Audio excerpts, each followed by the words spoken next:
Hello दोस्तों, आज प्रश्नावली 1.3 है क्लास 9th की। ये इसमें किताब में देखो, निम्नलिखित भिन्न को दशमलव के रूप में लिखिए और बताइए कि प्रत्येक का दशमलव प्रसार किस प्रकार का है। दशमलव प्रसार बताना किस प्रकार का है। इसका पहला सवाल है 36/100 को मैं डिवाइड करके देखता हूँ। इसे डिवाइड करने की ज़रूरत नहीं है, इसमें 2 जीरो आ रही है ना, तो 36 लिख के 0.20 लिख देगा। इसका दशमलव प्रसार जो रहेगा ना, दशमलव प्रसार इसका शांत रहेगा। कैसा रहेगा? शांत रहेगा। इसका दूसरा सवाल है 1/11। 1/11 को मैं डिवाइड करके, इसको तो मुझे डिवाइड करके ही देखना पड़ेगा। 1 लिखा, 11 लिखा, दशमलव लगाया, 0 बढ़ाई। अभी 11 से कम है, फिर एक 0 बढ़ाई, फिर इसमें भी एक 0 बढ़ाई। अब मैं टेबल पढ़ूँगा। 11 नाम 99, एक बचा। 11 नाम 99, एक बचा। अभी दशमलव लगे रहा, 0 उतार ली। अब फिर ये जब कम, इससे कम है ना, फिर एक 0 उतारी, फिर यहाँ भी एक 0 उतारी। 11 नाम 99, कितना बचा? एक बचा।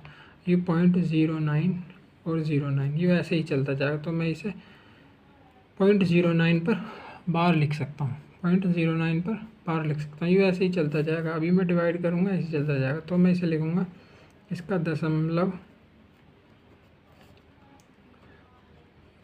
प्रसार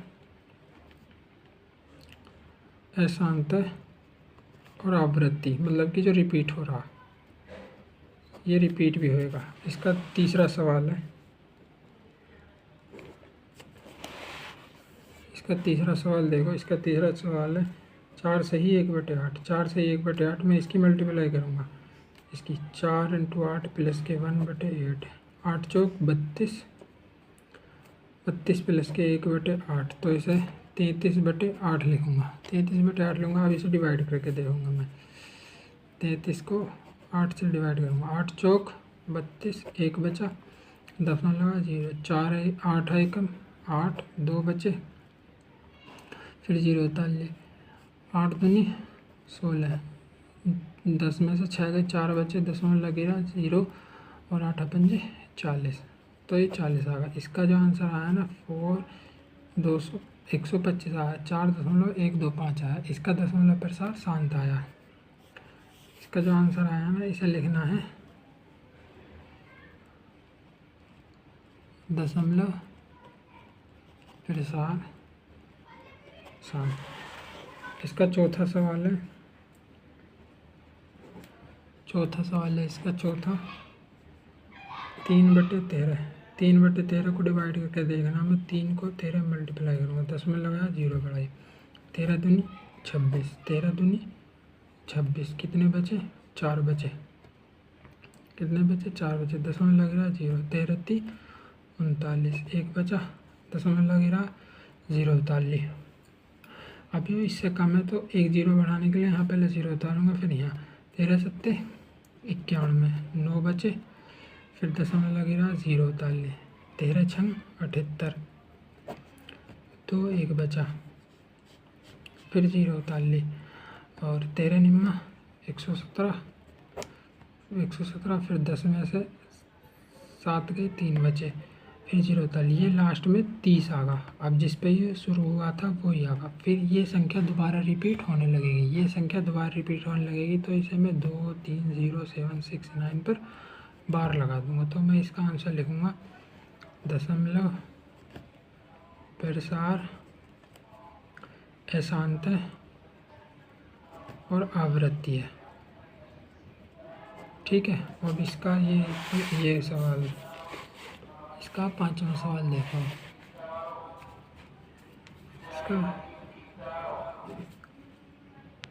इसका 5वां सवाल देखो, 2/11। इसे मैं डिवाइड करके देखना। 2 को अंदर लिखा, 11 दशमलव लगा, 0। 11 एकम 11, 10 में से 11, 9 बचे, जी दशमलव पॉइंट लगे रहा, 0 उतार लिया। 11 × 8 = 88, 10 में से 8 गए, 2 बचे, पॉइंट लगी रहा, 0 उतार लिए। देखो फिर 20 आ गया। तो जब ये नीचे का ऊपर, जब ये जो मैंने इससे डिवाइड करा है, 11 से डिवाइड करा और 20 में, तो ये ऊपर का और ये नीचे का जब सेम आ जाते हैं तो ये रिपीट होता जाएगा। इसे मैं 1.8 लिख के ऐसे लिख दूंगा, इस पर बार लगा दूंगा। ठीक है, तो इसका आंसर यहाँ लिख दूंगा दशमलव, प्रसार, अशांत और आवृत्ति। अशांत आवृत्ति है। इसका छठा सवाल देखो, इसका छठा सवाल BI जो इसका छठा सवाल 329 को 400 से डिवाइड करना है। 329 को 400 से डिवाइड करना, तो मैं इसे 329 400 इंटू 100 लिख लूँगा, है नी। और मैं 329 को 4 से डिवाइड करूँगा, 4 8 32, 0 बची, उतार लिया 9 का, 4 दूनी 8, 1 बचा, फिर पॉइंट लगाया, उतार ली 0, 4 दूनी 8, 2 बचे, 10 में से 8 गए, 2 बचे, 10 में लगेगा 0, 4 पंजे 20, इतना आया इसका। तो इसका जो आंसर आएगा 82.25 इंटू 100 आया। अब 100 आया तो 2 जीरो आए, 2 जीरो, ये जो पॉइंट है ना इधर आ जाएगा, मतलब 2 5 इधर आएगा। इसका दशमलव प्रसार हो जाएगा इसका शांत हो जाएगा, दशमलव प्रसार शांत हो जाएगा। अब इसका दूसरा सवाल देखो, इसका दूसरा सवाल देखो। आप जानते हैं कि 1/7 बराबर 0.142857 इस पर बार है। वास्तव में लंबा भाग दिए बिना क्या आप बता सकते हैं कि 2/7, 3/7, 4/7 की 2/7, 3/7, 4/7, 5/7 और 6/7 के दशमलव प्रसार क्या है? यदि हाँ तो कैसे? तो इसका आंसर बताना। इसका जो आंसर 1/7 की वैल्यू इन्हें दे रखी है 0.142857 दे रखी है, इतनी दे रखी है। इसने आंसर पूछा 2/7 का, आंसर पूछा इसमें 2/7 का, 3/7 का, 4/7, ऐसे ही पूछता जा रहा। बस मैं इन तीनों को बता दूंगा और आप निकाल लेना। इसे मैं 2 इंटू 1/7 लिख सकता हूँ, इसे मैं 3 इंटू 1/7 लिख सकता हूँ, इसे 4 इंटू 1/7 लिख सकता हूँ। अब मैं इसे कैसे लिख सकता हूँ? 2 इंटू 1/7 की वैल्यू 0.142857 इस पर बार, इसे मैं लिख सकता हूँ 2 इंटू 0 3 इंटू 0.142857 इस पर बार है, बार। इसे मैं लिख सकता हूँ 4 इंटू 0.142857 इस पर बार। इसकी मल्टीप्लाई करनी है बस मुझे अंदर। अब इसकी मल्टीप्लाई कैसे होंगी? 2 सत्ते 14, 4 कहाँ से लगा, 2 पंजे 10 और 1 11 यहाँ से लगा, 1 2 8 16 और 1 17 यहाँ से लगा, 1 2 दूनी 4, 2 दूनी 4 और 1 5, 2 चौक 8 और 2 एकम 2। इसका आंसर इतना है, पर इस पर बार भी रहेगा ऐसे ही जैसे उस पर लग रहा। अब इसकी 3 की मल्टीप्लाई करूँगा ऐसे ही, 3 सत्ते 21 को 1 कहाँ से लगे 2, 3 पंजे 15 और 2 17 यहाँ से लगा 1 और 3 8 24 और 1 25 को 5 कहाँ से लगे 2, 3 दूनी 6 और 2 8 और 3 चौक 12, 3 चौक 12 को 2 कहाँ से 3 चौक 12 को 2 कहाँ से लगा 1 और 3 और 1 4। इसका इतना आएगा, इस पर बार सब पे चलेगा। ऐसे ही इसकी मल्टीप्लाई करके देखो, 4 की 4 सत्ते 28 को 8 कहाँ से लगे 2, 4 पंजे 20 और 2 22 यहाँ से लगे 2, 4 8 32 और 2 34 यहाँ से लगे 3, 4 दूनी 8 8 और 3 11 यहाँ से लगा 1 यहाँ से लगा 1, 4 चौक 16 16 और 1 17 यहाँ से लगा, फिर 1 4 और 1 5। इसका आंसर इतना आएगा, इनका बार है। ये इसके आंसर है और आप आगे कर लेना। और अब अगला सवाल बताता हूँ, इसका तीसरा। अब इसका तीसरा सवाल देखो, इसका तीसरा सवाल है ये इसका निम्नलिखित को P/Q के रूप में व्यक्त कीजिए, जहाँ P और Q पूर्णांक है तथा Q 0 नहीं है, ये इक्वल नॉट 0। तो पहला सवाल है इसका P/Q के रूप में व्यक्त करना, P/Q के रूप में। इसका पहला सवाल है तीसरे का पहला सवाल है 0.6 मैंने माना x बराबर 0.6 होगा। सॉरी, इस पर बार है, ये है नहीं, बार है इस पर, तो ये चलता जाएगा। x बराबर 0.666 से रुकेगा नहीं, बार का मतलब ये चलता ही जाएगा। अब मुझे क्या करना है इसमें, अब मैं इसमें इसे मैं मान लूँगा समीकरण नंबर 1। अब इसमें मैं 10 से मल्टीप्लाई करूँगा, 10 से गुणा करने पर 10 से मल्टीप्लाई करूँगा ना इसमें समीकरण 1 में, तो ये 10x हो जाएगा। अब जब मैं इसमें 10 से मल्टीप्लाई करूँगा ना तो ये एक इधर आ जाएगा, पॉइंट एक हट के इधर आ जाएगा, ये 6.666 ऐसा आ जाएगा और ये चलता जाएगा। अब इसे मैं समीकरण 2 मान लूँगा, अब मैं समीकरण 2 में से एक को घटाने पर, समीकरण 2 में से इसको घटाऊंगा। देखो, अब देखो इसमें कैसे घटाऊंगा। देखो 10 में से 1x गया, 9x बचा। अब इस 6 में से 0.666 घटेगा, 6 में से 0.66 घटेगा और ये 6 हैं, ये वाले 6 हैं, तो यहाँ बस खाली 6 बचेगा। कितना बचेगा? 6 बचेगा। ये वाले और ये वाले आपस में घट जाएंगे, जैसे मैंने 10 में से ये घटाया था ऐसे इसमें से ये घट जाएंगे। जैसे मैंने आपको 6.666 में से कितना घटाना है, ऐसे घटाना, 6 ऐसे घटाना, तो 0 0 0 6 बचा, ऐसे ही 6 बच रहा बस। ठीक है, 6 बच रहा। अब मैं इसे x बराबर 6/9 लिखूँगा। अब मैं इसे काट भी सकता हूँ, मतलब कि भाग काट सकता हूँ। तो 3 से काटूँगा 2 आ जाएगा, और इसे 3 से काटूँगा 3 आ जाएगा। तो x की जो वैल्यू आ जाएगी वो आ जाएगी 2/3, और यही P/Q के रूप में लिखा है, जहाँ Q = 0 है। बस यही इसका आंसर है। ठीक है, अब ऐसे ही इसका दूसरा सवाल है, ये रहा। इसका दूसरा सवाल है 0.07। इसका दूसरा सवाल है 0.47 इस पर बार है ना, तो ये ऐसे लिख सकता हूँ, माना x बराबर 0.474747 ऐसे लिख रहा है। ये 2 अंक बाद है। कितने अंक हैं इसमें? 2 अंक है। जैसे 2 अंक रिपीट हो रहे हैं ना, तो ये 2 अंक रिपीट हो रहे हैं इसमें, तो मैं इसमें 100 से मल्टीप्लाई करूँगा। कितने से? इसे आप समीकरण 1 मानूंगा। इसमें 100 से गुणा करने पर, 100 से गुणा करने पर, तो मैं इसे 100 लिखूँगा इंटू 100। ये 2 अंक बाद है ना, तो 2 अंक बाद जब मल्टीप्लाई करूँगा तो इधर आ जाएगा, ये 47.4747 ऐसे ही चलता जाएगा, और इसे समीकरण 2 हो जाएगी।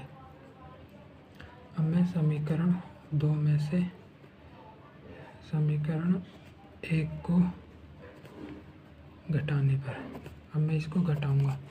ठीक है, अब मैं इसको घटाऊंगा। देखो ये 100 है, इसमें से 1 गया, 100 में से 1 गया तो 99x बचेगा। अभी जैसे भी मैंने पीछे घटाया ना, 47.47, अब इसमें से जैसे पीछे घटाया 0.47 ऐसे ही है, ऐसे ही घटाऊँगा, 0 0 0 0 और ये 47 बचेगा ऐसे।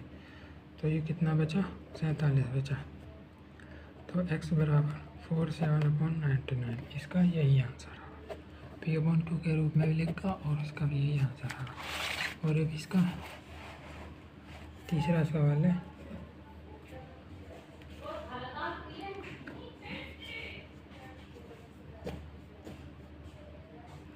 इसका आंसर है 0.0001। इस पे बार है, तीनों पे बार है। ठीक है, तो मैं भी इसे लिखूँगा, माना मैंने x बराबर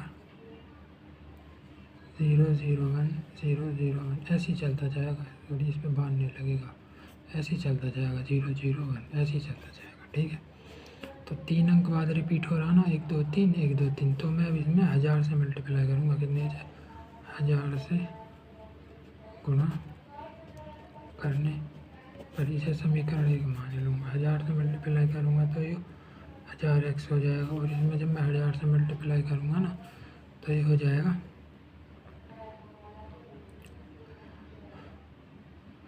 जब मैं इसमें 1000 से मल्टीप्लाई करूँगा ये 0 इधर आ जाएंगी तो ये बन जाएगा 1 इंटू 001, 1 इंटू 001 बनेगा जब मैं इसमें 1000 से मल्टीप्लाई करूँगा, क्योंकि 2 जीरो तो उसके कट गए और ये 1 बन गया। ठीक है, और ये 001 रिपीट हो जाएगा। ये समीकरण ये ऐसे ही चलते जाएगा, 2 हो जाएगा। अब समीकरण 2 में से समीकरण 1 को घटाने पर इसमें से इसे घटाऊंगा 100 में, 1000 में से ये मैं x घटाऊंगा तो 99x आएगा। अब मैं इसमें से इसे घटाऊंगा, देखो ये 1001 में से मुझे घटाना है, ये घटाना 0.001 घटाना, तो 000 या 0 बचा, कितना बचेगा 1 बचेगा, तो 1 बचेगा तो 1/99 आ जाएगा। इसका आंसर ऐसा आ जाएगा। ठीक है, यदि अब आप इसका चौथा सवाल है, अब इसका चौथा सवाल देखो। चौथा सवाल 0.99999 को P/Q के रूप में व्यक्त कीजिए। क्या आप अपने उत्तर से आश्चर्यचकित हैं? अपने अध्यापक और कक्षा के सहयोगियों के साथ उत्तर की सटीकता पर चर्चा कीजिए। इसने सवाल में दिया है, इसने 0.09999 दिया। ठीक है, 99 दिया और ये चल रहा P/Q के रूप में व्यक्त करना। किसके P/Q के रूप में? तो माना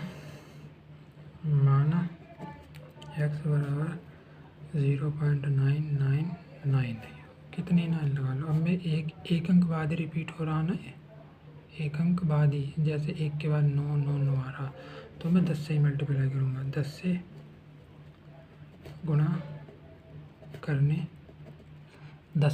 करने पर अब मैं 10 से गुणा करूँगा तो ये 10x हो जाएगा। इससे पहले वक्त तो समीकरण 1 होगी, तो ये जब मैं इसमें 10 से मल्टीप्लाई करूँगा, जैसे ही पॉइंट लिख रहा 9, अब मैं इसमें 10 से मल्टीप्लाई करूँगा तो आप दे सकते हो इस 10 को हटाकर नीचे 10 भी लगा सकूँ, तो इस पॉइंट से मैं मल्टीप्लाई करूँगा तो 9 ही बचेगा। ऐसे ही इसमें करना है, यहाँ 9 आ जाएगा और ये पॉइंट 9 चलते जाएंगे। इसे समीकरण 2 मान लो। और इसे समीकरण 2 में समीकरण 1 को घटाने पर, अब इसे 2 में से 1 को घटाऊंगा तो ये 10x में से 1x गया, 9x बचेगा। अब देखो ये 9 में से 0.9 घटाऊंगा, ऐसे ही घटते जाएंगे, 0 तो 9 बचेगा, कितना बचेगा 9, x बराबर 9/9 आ जाएगा। कितना आंसर आ जाएगा इसका 1, x बराबर 1 आ जाएगा। इसीलिए वह आश्चर्यचकित हो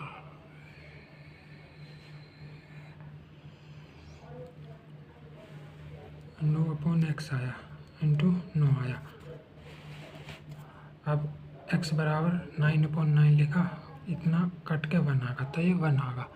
वो नहीं आश्चर्यचकित हो रहा था, लिखा ये P/Q के रूप में भी जा सकता है 1। ठीक है, अब अगला सवाल बताता हूँ। अब इसका पाँचवा सवाल देखो। पाँचवा सवाल देखो, 1/17 को दशमलव प्रसार के अंकों के पुनरावृत्ति खंड में अंकों की अधिकतम संख्या क्या हो सकती है? अपने उत्तर की जांच करने के लिए विभाजन क्रिया कीजिए। विभाजन से करना है, ठीक है, विभाजन क्रिया से करना। अब देखो इसका आंसर कितना, 5 है 1/17। यू डिवाइड ही करते जाना जब तक डिवाइड होगा, मतलब कि भाग ही करते जाओ इसमें। 1/17 यहाँ दशमलव 1 दशमलव लगाया, 0 बढ़ाई। अभी यू 17 से कम है 10, तो फिर यहाँ 0 बढ़ाई, यहाँ 0 बढ़ाई। अब 17 पंजे 85, कितने बचे? 10 में से 5 गए, 5 बचे। 9 में से 8 गए, 1 बचा, 15 बचा, दशमलव लग रहा 0। ठीक है, 17 छक्का 102, 17 सत्ते 119, 17 अट्ठे 136 आगे कितने बचे? 14 बचे। 10 में से 6 गए, 4 और 1 बचा, फिर 0 बचा। 17 अट्ठे फिर 136 आया, कितना बचा? 4 बचा, कितना बचा? 10 में 6 गए, 4 बचा, 0 उतार लिया। और 17 दूनी 34, 17 दूनी 34, 17 दूनी 34, कितना बचा 10 में 6 गया, फिर 0 उतार लिया, ठीक है। और 17 51, 17 51 ही ऐसे ही कटता जाएगा। इसका जहाँ ये दोबारा रिपीट होने लगे ना, जहाँ बाद में, बस वही छोड़ देना, इसका आंसर ये रिपीट ही होता जाएगा। बहुत बड़ा आंसर आएगा इसका, ठीक है। आप अगले सवाल में